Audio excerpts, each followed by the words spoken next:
The following podcast is brought to you by the Johners Podcasting Network, found exclusively at wrestlingwithjohners.com.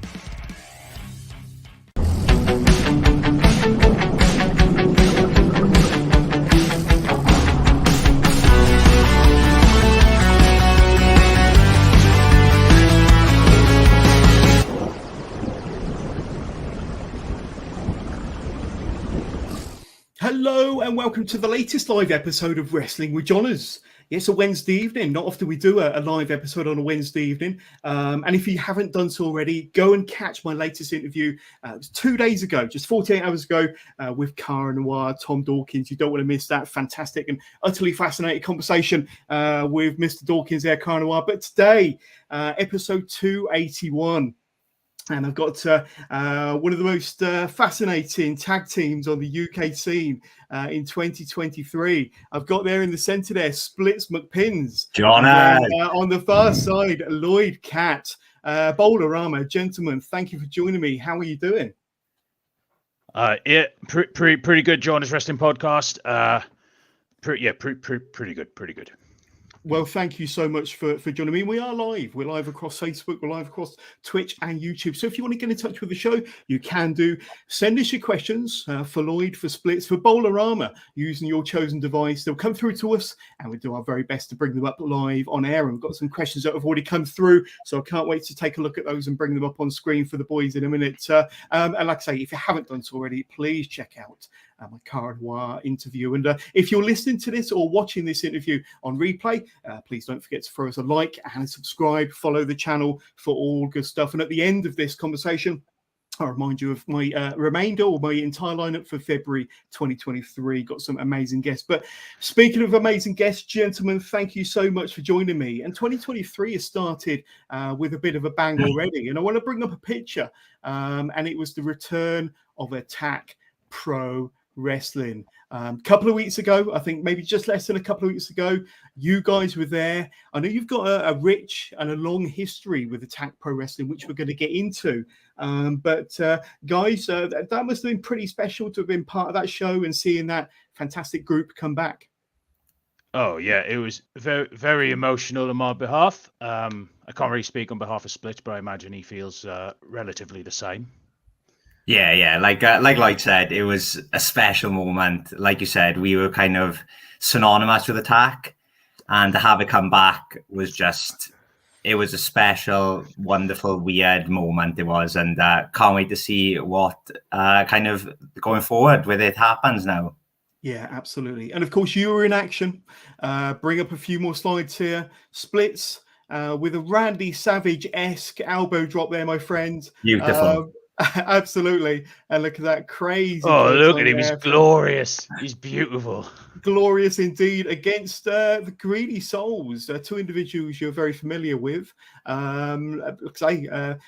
Give us your insight into that match, because it looked like a lot of fun, obviously a great occasion. And like I say, it was Mark Andrews' secret surprise welcome back or whatever it was. But you guys were in action. Tell us about it.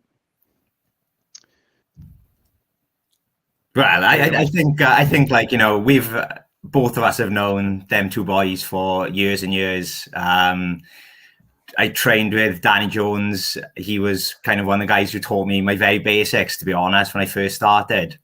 And Brendan, we've traveled the roads. We've been, you know, to Scotland together. We've trained in Scotland. You know, we've kind of rode this wave together. And to get to do it on a platform like Attack against them two boys was just, it was great. You know, they hit hard, you know, big boys, but it was a hell of a lot of fun, and can't wait to do it again.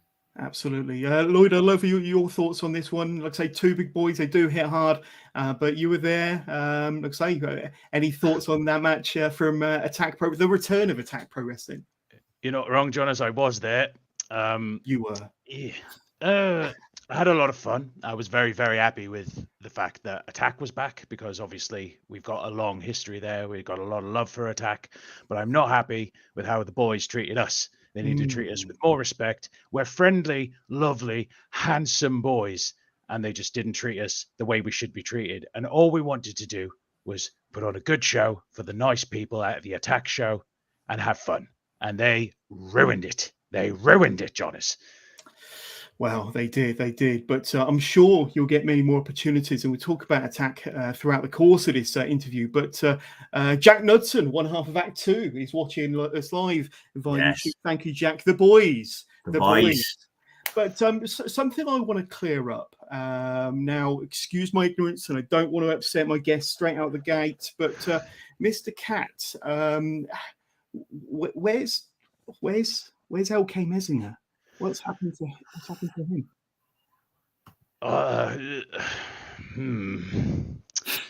Jonas, I am not at liberty to say right now. Maybe later on I will. But legally, I don't know if I'm allowed. Right. I don't know if I'm allowed to say what I've done with him. Okay. So I'm not going to push that any further. Maybe later on, when I've had a few text messages with my lawyer. We don't want to get you into any trouble. Of course, there could be people, there could be authorities watching this.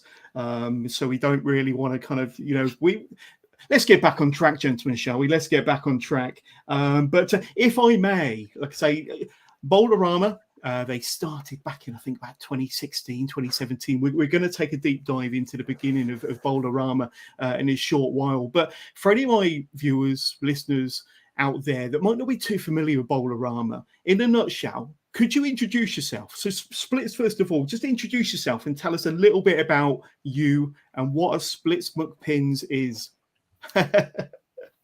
Well, I was the 1970s world champion all across the globe, you know, and then one fateful day, a very horrible hand injury took me away from the sport I loved. And I had to find a new way of paying the bills, and so comes the pro wrestling journey then. And Lloyd, Katt, looks like we're not going to kind of. I'm not going to ask you what happened to LK again. Please don't worry about that. But introduce yourself. Tell us a little bit about you, sir. My name's Lloyd Katt. I was born in 1948. The way I met Splits was through the professional sport of professional bowling. And obviously, like Splits said, he had a horrific hand injury. I can't even relive it in my brain. It was absolutely horrible. But he went off and ventured towards pro wrestling. I carried on running the beloved bowling alley Bowl-A-Rama. And then I hit some financial difficulties. I reached out to Splits to see what I could do. And he suggested, come be with me in professional wrestling, and we'll see how it goes. And that's kind of where it started. Yeah. Well, thank you very much. I don't think I've ever asked any of my guests to introduce themselves before, but I thought in this instance I would. And we mentioned their Attack Pro Wrestling, and we will get into your long history and love for Attack Pro Wrestling. But I think they've already announced their next couple of shows, and 1st and 2nd of April. So WrestleMania weekends. They'll be back at the Prism in Cardiff. A couple of 18+ shows. You've obviously got Wild Boar. You got Danny Luna there, Kanji, Jay Joshua, Nico Angelo, and of course Flash Morgan Webster there. Gentlemen, would you like to be part of them shows? Anything planned yet? So have you had any contact with the booking committee about being there on the 2nd and the 1st of April? Well, obviously we want to be every single Attack Pro Wrestling show, because Attack Pro Wrestling is what helped us revitalize the honor and the glory of Bowl-A-Rama, not only as a tag team, but as a professional bowling alley. So why wouldn't we want to be there? Saying that, we have not heard from management. Maybe one day we will. I'm at the moment I'm happy because it's back. Maybe I'll be sad in a few days. Who knows? But hopefully we'll be there. Yeah, indeed. And Splits, I've got a question for you. So obviously 2022 was a big year for both of you. It was the reformation of Bowl-A-Rama, but more importantly, it was your return to professional wrestling after more than 3 years. What kind of prompted the decision to come back to professional wrestling after quite a long gap away from the sport? Give us your kind of thought process, your mindset, whilst you were kind of toying with the idea of returning to this great sport. It was really hard, to be honest, because I had to step away. I had some health issues, and I kind of stepped away from the hula wrestling because it was kind of too hard to be around. If I wasn't being able to wrestle and be involved, I just felt it was too kind of hard and kind of painful in a way to like be at shows and stuff like that. And then it was during the pandemic, really, and Lloyd and Elijah, I think it was when we could actually travel and kind of meet up then. And they kind of just said, do you want to come and just roll about? Just, we haven't seen each other for God knows how long. Let's just do this. And then kind of that first roll, that first, bump, and fell back in love with the pain and kind of everything that come with it. And then I was lucky enough to kind of, have maybe just try one match for Modern Nomad against Kid Lycos, a guy who I've got like so much respect for and who kind of built kind of my career along with Chris Brooks when they were obviously CCK. And as soon as I kind of come out and heard the fans chant and had that match, it was, I was fully immersed back into it. So the last year was one of the best, just to come back and just fall in love with it all over again.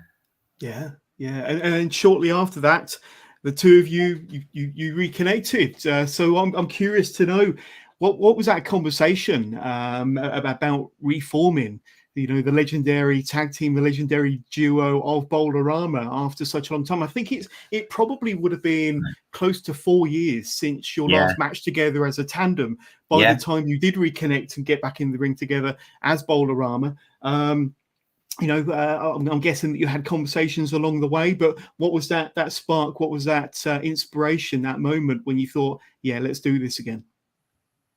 I think it was more of a like an emotional connection. I don't think we really had too many conversations together. Do you know what I'm saying? I think once I saw Splits back in a ring, back where he truly belonged, I think that's all that needed to happen. And we knew as soon as we saw each other between those four sides of a ring, once again, we just knew that it was meant to be.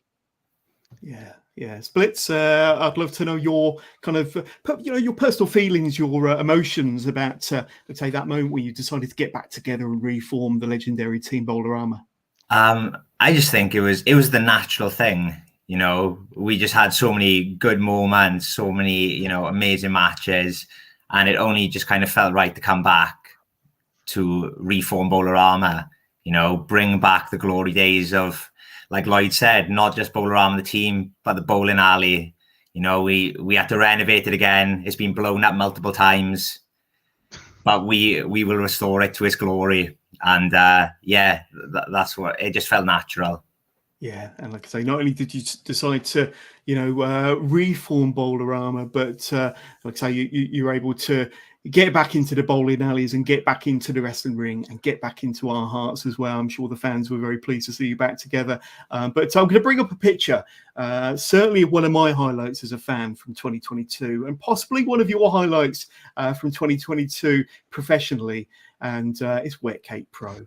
One of the most amazing wrestling shows I've ever been to in over 30 years of fandom. And there you are. It was the Bowl-A-Rama seminar, where the two of you, Hustle Malone, Act 2, Jack, I hope you're still watching. You might want to throw us your memories of this seminar. And of course, Cara, Boots Only, Hog Swinging, the 8th of July. What a show. Let's say so many highlights. Of course, you had Truman Roswell defending his Ultimate Sacrifice Championship against an actual alien, an actual extraterrestrial.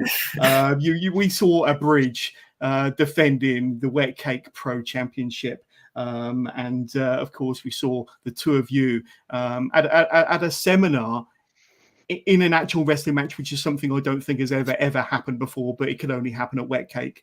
Starting with you, Lloyd. Let's say great memories, a really fun day in Bedford at the Eagles Bar.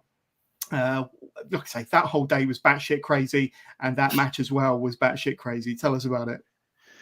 Well, when Wet Cake first approached us to hold a live in-ring seminar, I wasn't quite sure how to react. I think it's safe to say that when we went in there, we had absolutely zero idea what we were doing, and we had zero plan about what we were going to do. But naturally, we just started as we normally would when we train. We'll just do a few rolls. We'll go over the basics, and then we'll start to ramp it up. But then Act 2 decided to take it upon themselves to try and give some shit to splits, and I wasn't standing for it. And then it all fell apart, and it wasn't even a seminar anymore. It was just a dirty little fight, and I wasn't appreciative of it, and I didn't appreciate the fact that Wet Cake didn't even step in to try and stop it. But we sure showed them. We might have showed them. I can't remember if we won or lost, to be honest. I don't think it matters considering how the show went, to be honest with you. But as long as we put up a fight, I do not care. It was definitely one of the most interesting seminars I think anybody's actually seen. But Splits, a very unique day, a very unique match. What do you remember from that night? I think it was the best Elijah promo we have ever seen. Yes. Oh, yes. Oh, yes. He lost a loser fucks off for a bit match. Yeah. And he fucked off for about 2.5 hours. He did.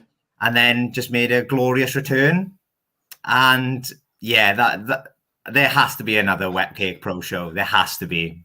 Absolutely. But Elijah, the most legendary 7.5 minute career in Wet Cake Pro history. Yeah, he did have to fuck off for a bit, but he came back 2.5 hours later and saved the day. Absolutely saved the day. But to that promo, especially when he could only get one boot off because the laces were a little bit tight on the other, it makes me chuckle every time I think about that. But absolutely, what a fantastic show. Wet Cake Pro. Even if it's just that one show, it will go down in British wrestling folklore for sure. Yeah, definitely. So let's just see what. And am I right in thinking that it was also Kara's last match as well? So quite an emotional match on many levels. Like I said, I don't think that was a known fact until after the situation. No, it wasn't. You know, it was special. You know, to have the match be in there with her. To be honest, and you know, if that is her last match. Ever or just for a while, I think Lloyd is the same. We proud to be in there with her, you know.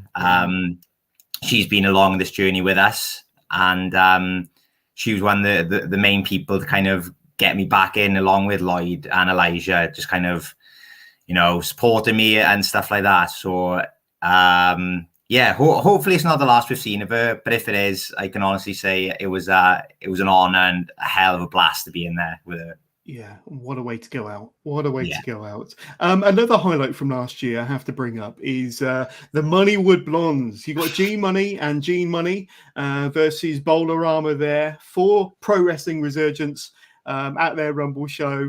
Like I say, you know, to be facing two Gene Moneys, well, to be facing one Gene Money is enough. Two Gene Moneys is unfathomable, if I can even say that word. Gentlemen, that must have been a hell of an occasion and another highlight for you as well.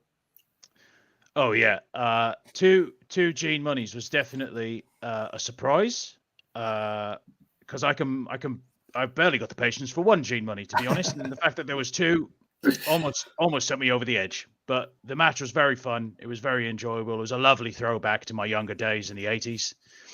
I had a lot of fun. Splits. Yeah, one G Money was difficult, two was nearly impossible, and that was a throwback. It was very enjoyable. And Resurgence is just such a kind of cool venue and everything. And like I said, with most things, I've had an absolute blast this year, and that was just another one, you know.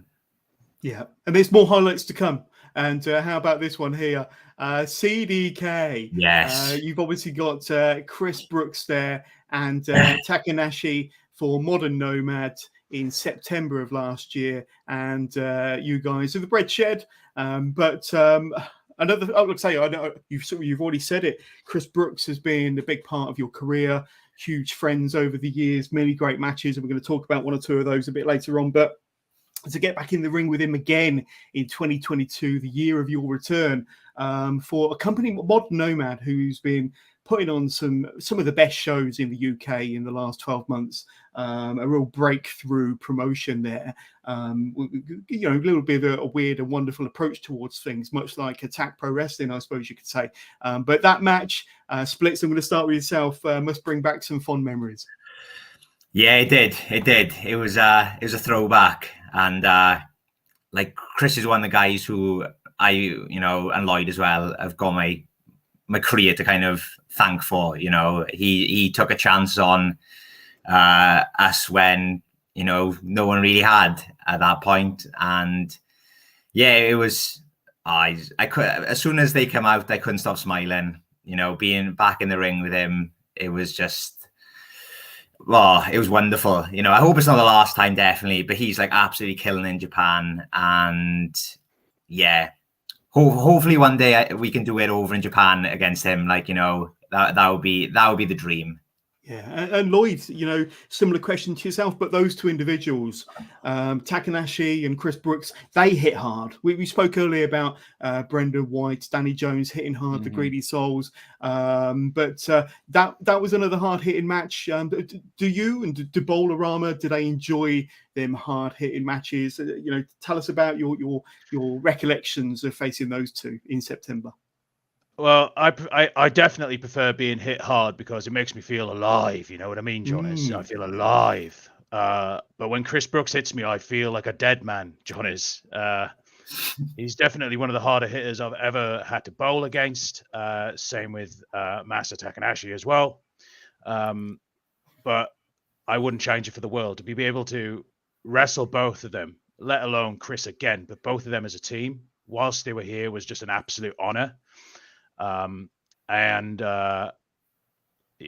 would love to do it again. Simple as. Absolutely. And I think you are set for an appearance back at the Bread Shed for Modern Nomad fairly soon. In fact, very around in 6 days' time, the 6th of February, next Tuesday.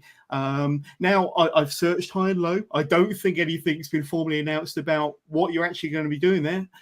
So do you have any idea what you're going to be doing there? If it's all top secret, that's absolutely fine. But what would you like to be doing at the Bread Shed next Tuesday? Any matches or any opponents you might have your eye on? I just want to bowl. Jonas. Good point. That's all I want to do. Good point. Absolutely. But like I say, you'll have to be there, I suppose, and watch it with your own two eyes and see what happens when Bowl-A-Rama are there and in living colour at the Bread Shed for Modern Nomad next Tuesday. We have had a question come through, and watching this via YouTube. We've got, is that Dill's Wrestling? Not quite sure. Will we see Bowl-A-Rama in progress soon? Honestly, we'd love to see them versus Sunshine Machine. Now, I had this conversation with a friend of mine at the Progress show a couple of weeks ago. Sunshine Machine have gone through all competition, all the regular tag teams that go through Progress in the Electric Ballroom and up and down the UK, but they've never taken on Bowl-A-Rama, certainly not in a Progress ring, certainly not to my recollection. Gentlemen, Sunshine Machine in Progress, that sounds like an exciting prospect. Splits, what do you say? Oh, I would love to do that in a heartbeat, definitely. The Sunshine Machine are like, they're like definitely the best in the UK. You know, there's so many great tag teams in the UK, but you know what they've done in the last couple of years has been incredible. So hey, if we can do that in Progress or anywhere, we will definitely be up for that, and we'll go bowling afterwards with them. Oh, indeed. And Lloyd, it'll be a TK and Mambo there. Looks like two individuals I'm sure you've crossed paths in various forms and guises over the years, but that's quite an exciting prospect to possibly face them in a Progress ring. Like I say, now we've put it out into the universe, it has to happen, but I'd love to know your thoughts. I mean, I feel like it's a very natural and obvious progression for us to face Sunshine Machine. We've never wrestled Sunshine Machine. Bowl-A-Rama versus Sunshine Machine has never happened. So whether it be in a Progress ring, which would be the dream, or whether it be somewhere else, I would absolutely love to take on both TK and Mambo 2-on-2 in a bowling alley. There we go. Progress management. If you're watching, if you're listening, make it happen. It makes perfect sense. Now, I've seen you perform a number of times in 2022. We've mentioned Wet Cake. I've seen LK. We can't mention his name. In a Progress Ring in 2022. I've also seen the two of you at Slammasters, Brawl at the Banking Hall, October the 2nd, against their current champions, High and Mighty. And then at the end of that month, their Halloween show, a Cobra Kyber Halloween, Shane Hooker, and all of a sudden, what that demonstrates to me there is that the talent in South Wales, Wales in particular, but South Wales is red hot. And I know that South Wales has always been a breeding ground for fantastic young talents. And those have gone on to be some of the best talents across the UK and further afield. But looking at some of the talents there that you've faced, both at Slammasters and at No Mercy, and some of the exciting prospects that are coming through that scene, must make you feel pretty proud. I know you've got very strong South Wales connections. How do you feel about the scene at the moment and some of the young talent coming through? It's on fire. Mm.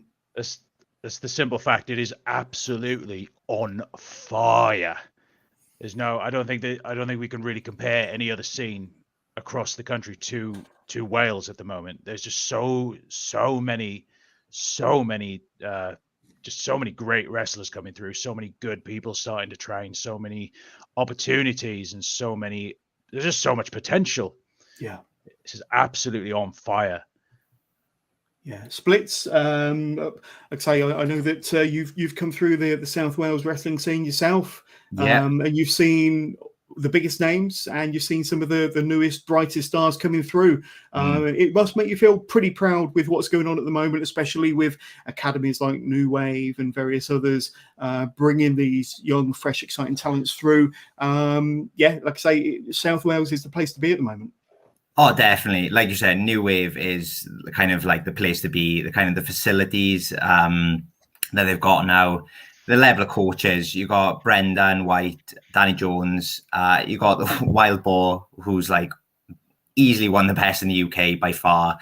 Nico Angelo, all these guys, training us on a weekly basis. You can't ask for more. And then you got guys, like you said, Shane Hooker coming through, the Brill, we got him. The Brill, definitely. Good as gold. He's good as gold. The man he's going to be a star. He's going to be everywhere. He deserves the world. Such a good guy. Oh, yeah. Despite how much of a dick he is, but he's such a good guy. There's too many names to kind of say they're coming through, and it's just scratching the surface. I think, like you said, Wales was when the British wrestling boom hit, like 2017, 2016, before that, a lot of those guys were from the Welsh scene. You had like Flash, Wild Boar, Mark Andrews, Mike Bird, all these guys. Eddie, there's so many. And I think that next kind of crop is coming now. And, the Welsh scene will be, the place to be, really, and the place where, the next load of great British wrestlers come from. Yeah. 100%. Yeah. Any thoughts on the South Wales wrestling scene, Lloyd? I'm sure you echo Splits' sentiments and words there, but I'd say it was probably the biggest scene at one point, certainly in the early 2010s, mid 2010s, and now it's back to that same prominence, in my opinion. Exactly the same as what Splits was saying. To be honest, you got so many new names coming through. They're all going to be stars, in my opinion. Especially people like James Ellis, Shane Hooker, etc., etc. And then you also have all these people under the tutelage of Brendan White, Danny Jones, and the Wild Boar, as well as people like Elijah and Nico Angelo, Bowl-A-Rama. There's just so many. I'm sorry if I've missed anybody out off the top of my head, but there's so many people that are so good in this scene that are helping bring everybody up and helping bring each other up as well. We're all just trying to improve together. We're all helping each other, and it's just absolutely wonderful, and it's very friendly and very supportive, and it's just marvelous, and it's genuinely going to be the hub for British wrestling. I think Wales is going to be the area that really spurs it on and pushes it forward, especially with Attack coming back as well. it's amazing. It's amazing. Yeah, and if you want to know what we're on about, get yourself down to a show in the South Wales area. You've got so many great promotions there. Yeah. New Wave, No Mercy, Slammasters, Attack Pro Wrestling, Pro Wrestling Carnage, and so many more that I've neglected to mention. But get yourself down to a South Wales show. You will not be disappointed. You'll see and sample many of the names that we've already mentioned. But James Ellis had him on the show a few weeks back. And what a great character. What a fantastic performer. And like I say, the last 12 months has been, as he says, as good as gold, and he's only going to get bigger, better and brighter. And he's recently won the New Wave championship. So congratulations, James, there. And I think to cap off your 2022, it probably didn't end in any better fashion than this here. Your match against Subculture, Flash Morgan Webster there, Mark Andrews, probably two of the biggest names to have ever come out of South Wales against you two gentlemen, Oblivion in the Pavilion. And I think when you talk about highlights, when you talk about kind of career-defining matches, especially as far as you're concerned, gentlemen, like I say, you've had a lot of highlights in your career, but that must be a match that you're particularly proud of, and you can say, yeah, we did it. Yeah, definitely. You know, like Mark helped train both of us. You know, he was instrumental with that from an early kind of stage of it. And, you know, Flash has been there as well to help us. It was a wonderful moment, to be honest, you know, to cap off the year for us to get to wrestle two guys which have, been signed to, WWE, and just kind of get to mix it up with them. And they are obviously kind of close friends with us as well. So it was, wonderful, great moment, you know. And like I said, with most of them, I hope that isn't the last time we get to wrestle Subculture. I'll be down for that any night of the week. Absolutely, it's going to happen. Splits, I want to stick with you for a second, because it wasn't all about Bowl-A-Rama in 2022, because you did have your shot at the All Wales Championship for Pro Wrestling Chaos there, against Brendan White and Mark Andrews, an epic three-way dance there, three-man match for the championship. I know you've got a bit of a, let's say, history with the All Wales Championship, and Brendan White, Mark Andrews, two of the biggest performers in the South Wales scene. But that opportunity, that match, that must have been a pretty special moment for you in 2022. It was, yeah. I think like Pro Wrestling Chaos is like so good, like, you know, and that kind of the King's Road Academy, the crowd kind of up on the bleachers, and it's a wonderful atmosphere there. And to get to wrestle them too, it was such a good time. Didn't win, but hopefully that isn't the last time we get to challenge the All Wales title. But couldn't think of two better guys to get in the ring with, and, you know, and kind of wrestle. It was a great moment, and hopefully it's in the last time you will see both myself and Bowl-A-Rama in a Pro Wrestling Chaos ring. Yeah, absolutely. And Lloyd, I want to ask yourself, because while Splits was out, you had a bit of a singles career of your own, most notably. And I think where you came onto a lot of people's radar on a national level was performing for Progress during the Peckham era. Now, I've recently had Cara Noir on the show. We spoke all about the Peckham era, and he was kind of the only world champion during that era. So he had a very unique viewpoint on that whole set of tapings. But you did as well, and you had several matches for Progress with just yourself, the cameramen, the commentators, and no fans. But what was your experience of performing for Progress during that kind of no fan Peckham era? Well, first of all, I lost 10 matches in a row. Right. 10. Okay. And I lost an extra one at the ballroom. So that kind of sours the whole experience for me. Big Guns Joe. Yeah. Oh, my nemesis. I swear to God, he is my nemesis. But overall, it was very enjoyable, especially during such a period where we weren't really allowed to do anything. To have special permission to be able to do that was awesome. It was a privilege. I'm really grateful for the experience. It was an incredible learning experience. I'm just very fortunate to have been in any form of position to even be even done it, let alone be showcased on the WWE network alongside being showcased on a platform like Progress. It was all just came together. I was very lucky. I won't lie. I was extremely lucky. I feel like I was in the right place at the right time. I paid off John Briley when he was there. I gave him lots and lots and lots of money, and then he went, "Okay, you're booked," and I went, "Great." And then I lost, and now I'm very sad that I'm recollecting all of those losses. Yeah, I'm guessing he didn't offer you any refund after the losses, but like I say, another sore subject. We won't get into that. We won't get into that. What I do want to get into, though, gentlemen, is I want to take you all the way back to when you were a little Splits McPins and a little Lloyd Katts, to when you were kind of wrestling fans growing up. But were there any larger-than-life characters that you were really drawn towards as fans, and maybe influenced you or inspired you in later life? Splits, starting with you, tell us a little bit about your wrestling fandom and some of them larger-than-life characters that really pulled you in as a fan.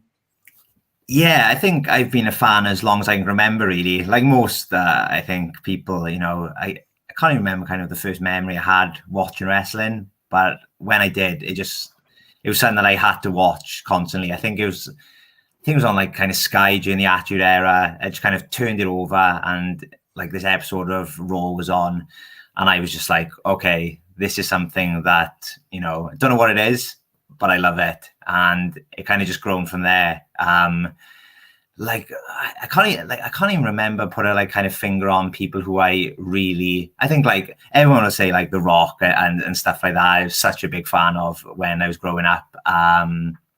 Like Eddie Guerrero as well. And kind of as I got more into got older and kind of got more into kind of the indie wrestling and like, the Japanese style and everything. Just kind of like people like El Generico is like the greatest wrestler of all time, I believe. People like Alex Shelley, Chris Sabin, all them kind of guys are just like people I could watch all day, really. And I think even now I'm more of a fan than I ever was as a kid. And I think I'll just keep going, really. Yeah, and I hear that El Generico is doing some amazing stuff at the Mexican orphanages. He is. We wish him all the best. He's doing all these orphanages. He's doing good work. Good work. I would love to see him back in the ring one day, but like I say, he's a busy man. Yes. At all the orphanages in Mexico. Lloyd, I can imagine that you were interested in some larger-than-life, weird and wonderful characters growing up. Tell us a little bit about your early fandom. The person I was drawn to the most as a child, not as a child, I guess I would have been a young adult, middle-aged, actually, thinking about it. Really, yeah. Was Cactus Jack, Mick Foley, Dude Love Mankind. All four of those gentlemen, all individual gentlemen, not the same person. I don't believe it. I will not believe it. No. But Cactus Jack and Mick Foley especially is what really drew me into professional wrestling. And then from there, I discovered, oddly enough, D'Lo Brown was one of my favorites. I love this. This was the best. That was awesome. I've never been able to master that. You did it very well there. Honestly, I'm going to feel that tomorrow. His neck must be made of rubber.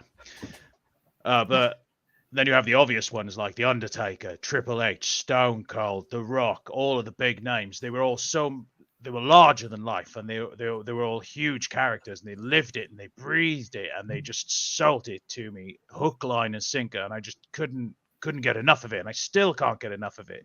And the further down the line, that what really drew me back into to professional wrestling as I got older was CM Punk's run, especially when even when he first came in from the fake ECW all the way up to his departure.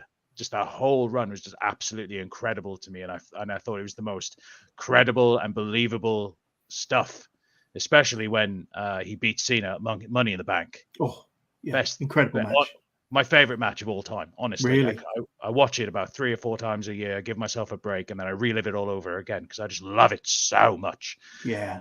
Yeah, absolutely. That crowd in Chicago was, like I say, white hot that night, added to the match tenfold. Yes. I'm curious to know, I know that you two started in the business within about a year of each other, if I'm not mistaken. But how did you first come onto each other's radar? How did you first know that the other one existed? And when did your friendship first develop?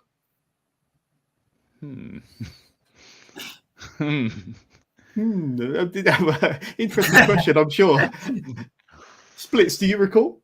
I was going to let Lloyd take this one. Oh, okay, carry on. He looked like he had a good answer. I am thinking. Honestly, I think we met literally on my first. I mean, obviously we knew each other from the alleys and from all the professional bowling. Of course. Yeah. So we've known each other for years and years and years. But in professional wrestling perspective and standpoint, he was there the first day I was training.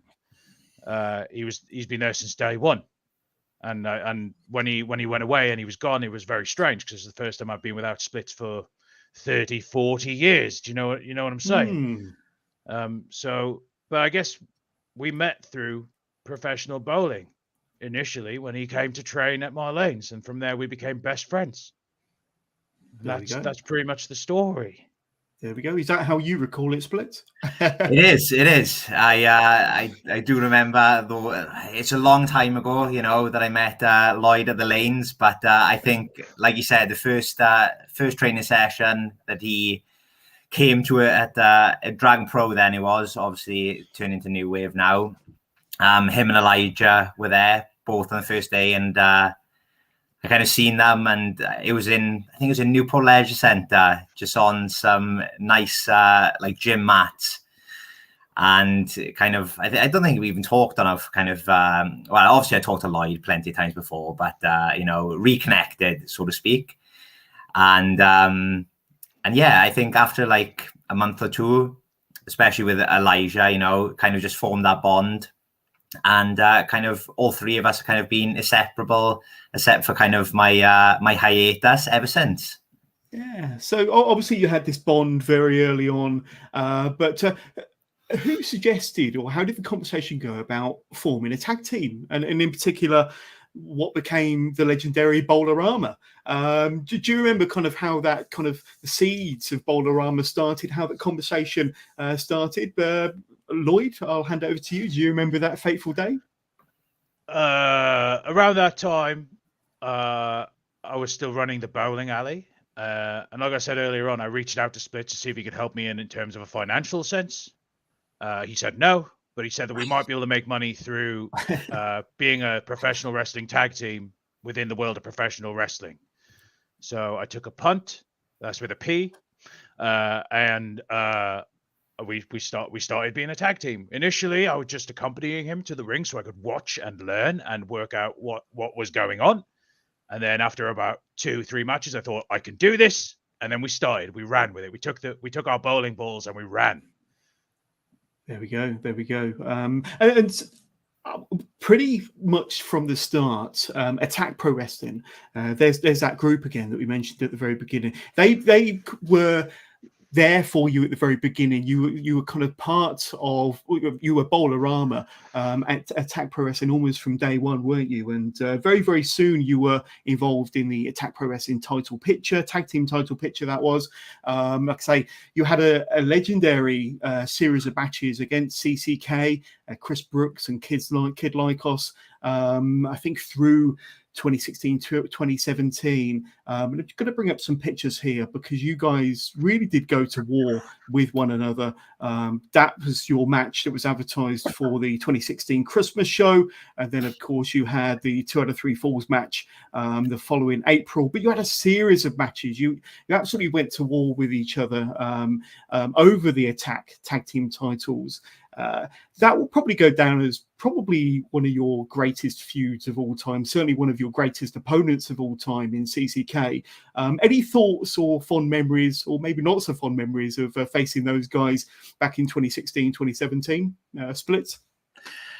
It's all fond memories, really, except for them blowing up the bowling alley. That is a slight issue that we, are still kind of paying for.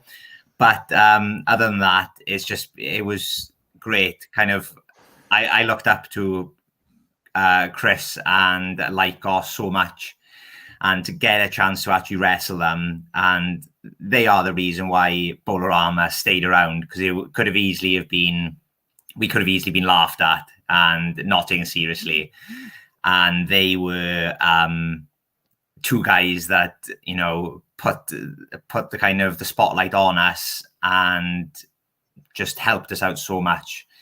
And, it's just, they're getting all the kind of what they deserve now, Lycos with Lycos Gym, and obviously Chris in Japan. So it's just seeing those pictures, it's actually quite emotional, because like that 2016 one was our first Mistletoe, and I believe that we won the tag team titles for the first time there. Yeah. With a little assist from Tegan Knox, I believe it was, if I'm remembering correctly. But what's that? You're remembering it incorrectly. Am I incorrectly? Yeah. Okay. Yeah. Tegan Knox was helping CCK. She was, but she helped us. Inadvertently, yes. Indirectly. Yeah. There we go. But you got the win. You got Yes. those were maybe your first tag titles, if I'm not Yes, mistaken. it was. Yeah, congratulations on that. Lloyd, I'm going to hand over to you. Like I say, Splits kind of spout it out perfectly there. Chris Brooks, Kid Lycos, doing some amazing things in 2023. But like I say, back then in 2016 and 2017, you two teams did some amazing things in that attack ring. And you really went to war. Like I say, you fought over the tag team titles over a number of months. Like I say, any specific memories that jump back at you all these years later? Just any time I got to pin Chris Brooks, I'll always hold that fondly in my heart, because he is one of the two people that blew up our bowling alley. Yes. So anytime I got to get some small form of revenge on him, that's burnt into my memory, as is my hatred for him. But also, I love him so much. It's a very confusing time, Jonas. I'm sure. It sounds like it for sure. It really does. And other tag teams that you had amazing battles with back in an attack ring over that time period, such as the Anti-Fun Police, the Brothers of Obstruction, if I pronounce that right, Bird and Boar, Aussie Open, Moustache Mountain, Team White Wolf, who were the team that eventually took the tag titles off you after your second reign. Some more incredible opponents in and around that title picture during your second title reign. Any memories from those matches with those wonderful tag teams that you took on in 2017? There's just so many. Yeah. For example, I'd completely forgotten that we'd wrestled Moustache Mountain. But now that you've said it, I almost remember the entire match, and that was just a blast. There's just we've had so many amazing memories and so many fun matches at Attack, specifically Attack, that when it came back, all of those good feelings and all of those great memories just came flooding back. So we're just extremely grateful that we get to hopefully make new ones again. Yeah. And I mean, a question to both of you, to be part of that Brit Rest scene during 2016, 2017, when it was at its heights, and probably the hottest professional wrestling scene anywhere in the world at the time, hands down. I think everybody would agree with that. But being part of Attack during that time, part of Brit Rest during that time, must have been a pretty special kind of period of your professional wrestling career. And like I say, every day must have seemed like a roller coaster ride. And Splits, I'd love you to kind of give us your thoughts back to kind of the heights of British wrestling. I know we said at the beginning that Welsh wrestling is on a bit of a high point at the moment. British wrestling is kind of getting there, but back in 2016, 2017, 2018, British wrestling was the place to be, wasn't it? Oh, definitely. I think none of us appreciated it fully. I don't think we kind of appreciated how much of a boom it was in. Kind of shows are selling out in like 7 minutes. Some Attack shows would sell out, especially the ones in kind of the barn in Cheltenham, sell out in 10 minutes, if that, with no matches announced, no person on the poster. Just and it was just. Yeah, it was a great time, and I really think that's coming back now, and we're kind of riding that wave, and hopefully we're there when it kind of hits that top part, you know, with all promotions across the UK, but especially Attack, like Lloyd said, having been there for so many good moments, it's, you know, just makes it us as a team want to be there for the new moments even more.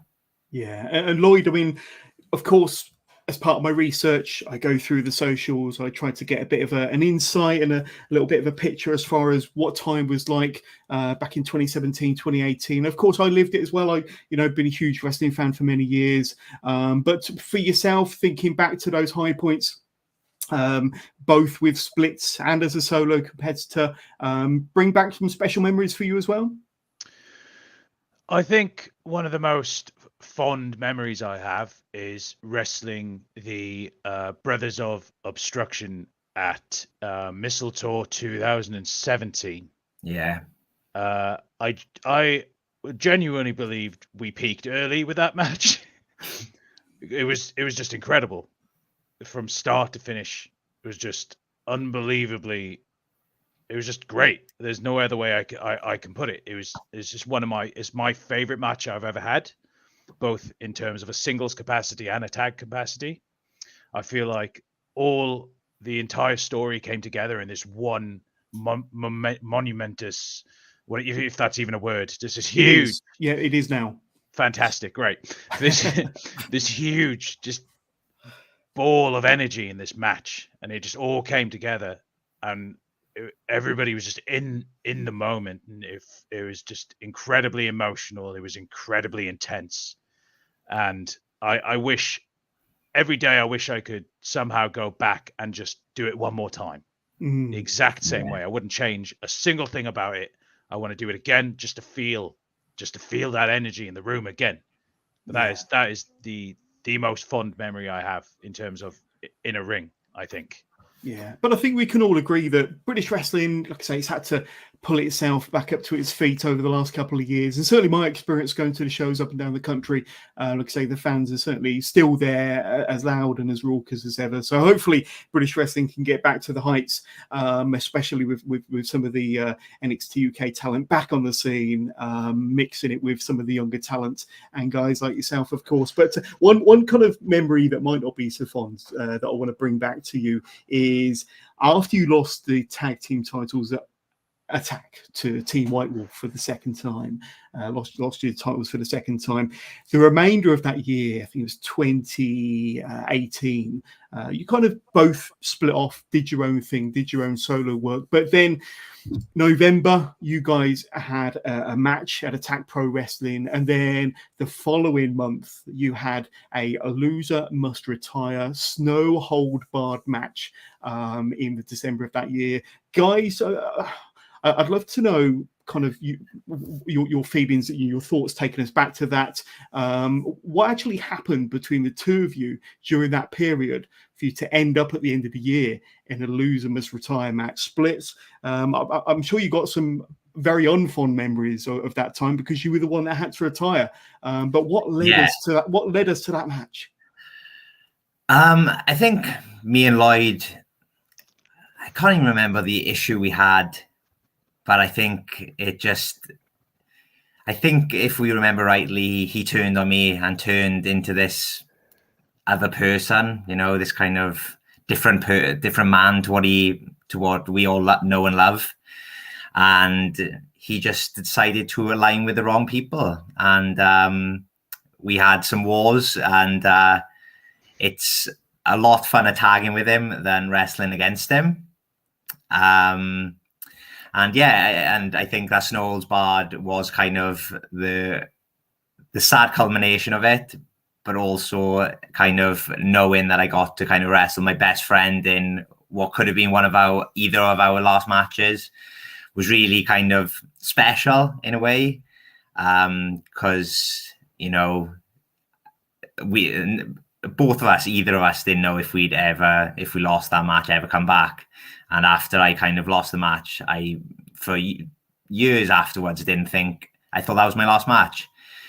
And luckily it wasn't, but it was a enjoyable time, but not the most fun we've ever had, definitely. Yeah, yeah, and your kind of recollections to that fateful day, that retirement match, no holds barred, in Attack Pro Wrestling. Like I say, it had a profound effect on splits. But how do you remember that day? I regret it every single day of my life. Even though he's forgiven me, I feel like I've never truly forgiven myself. I'm getting there slowly, day by day. It's improving. It's getting better and better.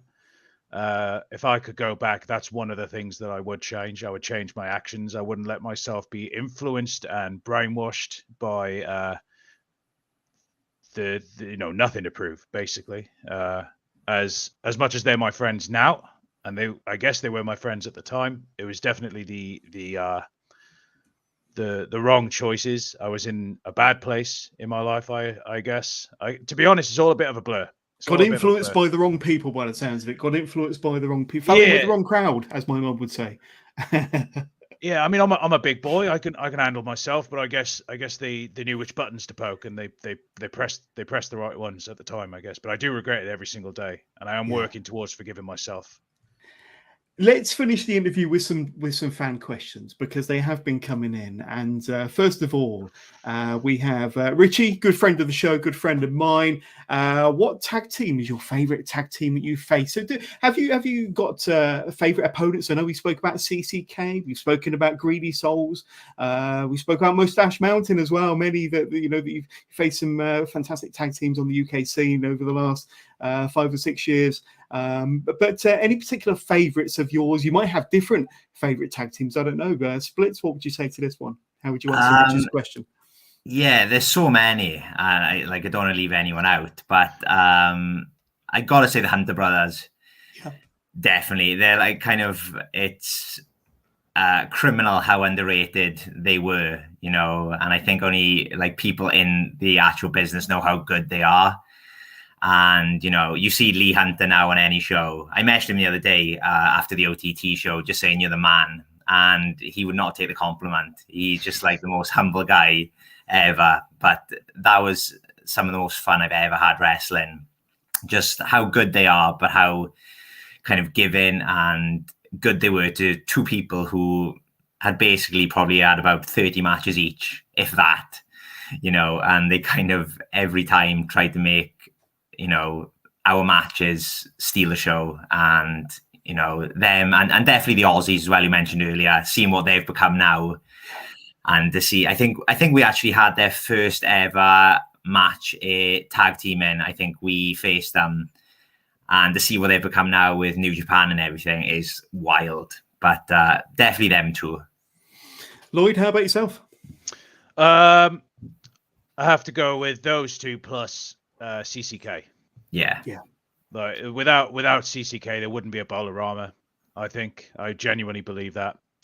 They were instrumental in the beginnings of our journey as a tag team, and I would absolutely love to run it back and wrestle them one more time if that was ever a possibility. But definitely CCK, the Aussies, and the Hunter brothers for sure. Yeah, I got an intriguing question, something that's been playing on my mind for a long time now. But the bowling ball that you bring to the ring, gentlemen, how does it work? How come you guys are the only ones with a special ability to be able to move that thing? The referees, I've seen that your opponents, they can't budget for a millimeter. Is this like Thor's hammer? Tell me about it. Yes. Okay. Yes. And that's all we're gonna find out. That's a trade secret, and only Bowl-A-Rama knows. If I tell you, everybody will be able to pick it up. That's the issue.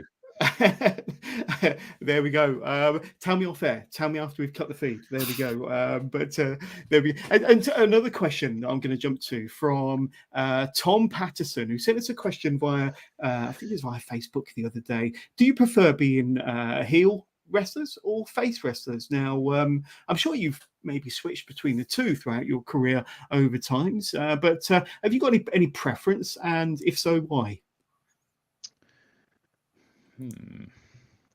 I definitely prefer my face to my heels. That's for sure. Good answer. Yeah. I agree with that. Definitely, face to heels. Definitely, much better looking. Yeah, absolutely. Thank you very much. So what we do before we kind of end this fantastic interview with Bowl-A-Rama and ask them for their socials, I do want to remind all of my listeners and viewers out there who my guests are for the remainder of February. Obviously, we've got the wonderful Bowl-A-Rama with us today, the first interview of February. But next Monday, the 6th of February, I've got Bullet joining us live on the Wrestling with Johners. Monday, the 6th of February, 8 p.m. live UK time. You're not going to want to miss that one. Obviously doing some great things around the UK, doing some fantastic things at Spike Trevet's Muscle in Progress. You're going to want to hear what Bullet has to say for himself next Monday. And then the following Monday the 13th of February, I've got SoCal Val coming on the show. Like I say, renowned for her fantastic commentary, hosting, emceeing, backstage interviewing, podcasting, and everything else. Like I say, can't wait to speak to SoCal Val and get her take on her wonderful career, North America, Europe, and UK. Then that same week, the 16th of February, I've got Lizzie Evo coming on the show. Has had an amazing career on the UK scene over the last few years. Has been on the scene for many years. So interesting to get her insight starting the business so young, but the amazing work she's doing up and down the UK currently. And then on the 20th of February, I've got Harrison Bennett, man like Bino, coming on the show. This guy doesn't do many interviews, doesn't do many podcasts. It'd be great to get his unique insight into his amazing career. I saw him wrestle James Ellis at No Mercy back last October. One of the best matches I saw in all of 2022. And we'll talk about that and so much more on the 20th of February. And then to round off the month, the 23rd of February, I've got Bronco Brendan White. We spoke about him briefly earlier with regards to Greedy Souls, New Wave Academy, but Brendan White is the man, and Brendan White will be on the show live. I can't remember what day of the week it is, but it's the 23rd of February, 8 p.m. UK time. You're not going to want to miss that. Gentlemen, a pretty solid lineup. I'm sure you're familiar with one or two of those, aren't you? Yes, definitely. Quite a few. Yes, yeah, quite absolutely. A few. Absolutely. Some top interviews there that you can only catch on Wrestling with Johners. But gentlemen, it's been incredible speaking to you for the last hour or so on Wrestling with Johners live on this Wednesday evening. If any of my viewers or followers want to get in touch with you to find out more about Bowl-A-Rama, to maybe buy some merch or watch some of your footage, or just reach out to say hi, where can they do so? And if it helps, I've got a little caption running along the bottom of the screen there. So throw us your socials. Splits, I don't know if you want to start with yourself, my friend. I was going to throw over to the Mr. Promoter, Lloyd Katt, as he has been my manager for many years. Please go ahead. He will do this better than me. Please go ahead. Okay, you can find us for merch. We have brand new shirts. There we are. We're riding a big bowling pin aeroplane because we're opening up Bowl-A-Rama Airlines. Not really, because we can't afford airplanes.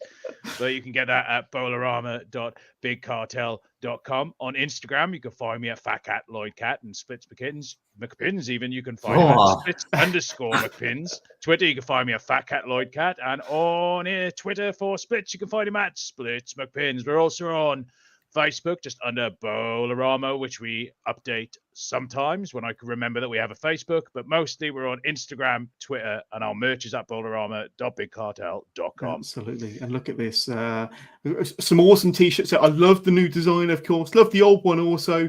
But there you go. Just go to their Big Cartel store, the bowlarama.bigcartel.com. You can get all that lovely merch and so much more. But gentlemen, it's been fantastic speaking to you live on Wrestling with Johners. If you've got a final message for your fans, followers, or friends at home, watching live at home, maybe even LK's watching, who knows? But what would you like to say to those at home watching us live on Wrestling with Johners as a final message? Bowl forever. There we go. Yep, Bowl forever. Thank you for all the support. Thank you for everyone who's bought a t-shirt, come to any show, and we're going to make sure this year is even better than last year. And thank you very much, Johners. You're very welcome. Thank you. We'll see you at the shows, my friends. Take care. How we do?